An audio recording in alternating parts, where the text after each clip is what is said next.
आपका स्कूल सबसे अच्छा है। कैसा है? आज मैं आपको शेर और सियार की कहानी सुनाता हूं। एक दिन मैंने पुकारी से पूछा कि आप शेर को जानते हो? तो कहने लगे हाँ, मेरे पास बहुत सारे शेर हैं। मैंने कहा कैसे?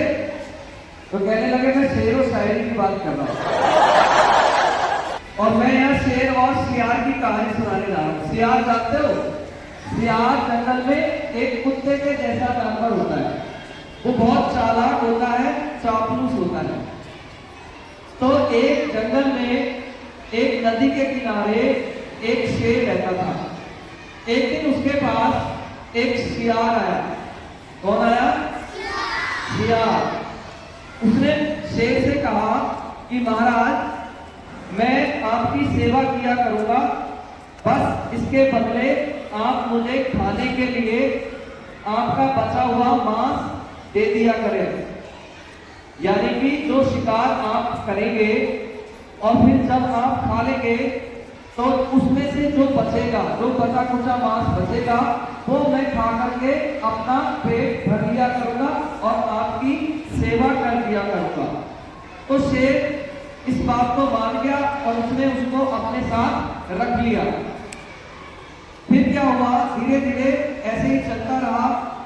शेर शिकार करके लाता था, पहले वो खा लेता था, उसके बाद जो बचा कुचा बचता था उसको सियार खा लेता था।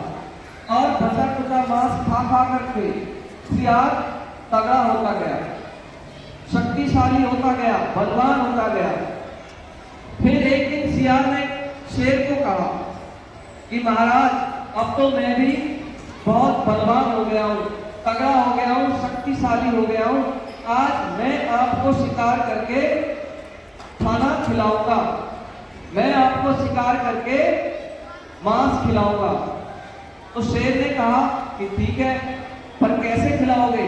तो सियार ने कहा कि देखो वो सामने हाथी आ रहा है, मैं उसको मार गिराता हूं।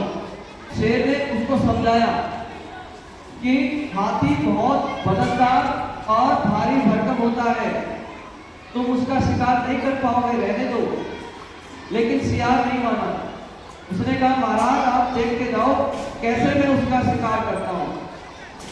तो शेर ने कहा ठीक है, और शेर एक पेड़ के पीछे छुप गया।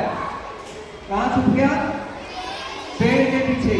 सियार ने हाथी को देखते ही उस पर हमला बोल दिया और हाथी के वजनदार विशाल शरीर के चलते उसका बैलेंस बिगड़ गया, सियार का संतुलन बिगड़ गया और वो हाथी के पैरों में जा गिरा। कहां जा गिरा?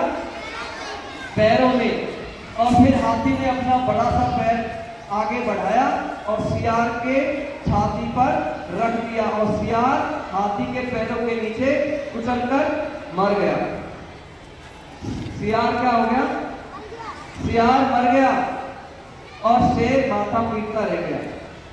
इस कहानी से हमें क्या शिक्षा मिली कि हमें कभी भी अपनी शक्ति पर घमंड नहीं करना चाहिए और किसी भी काम को करने के लिए शक्ति के साथ साथ युक्ति की भी जरूरत होती है। समझे बच्चों?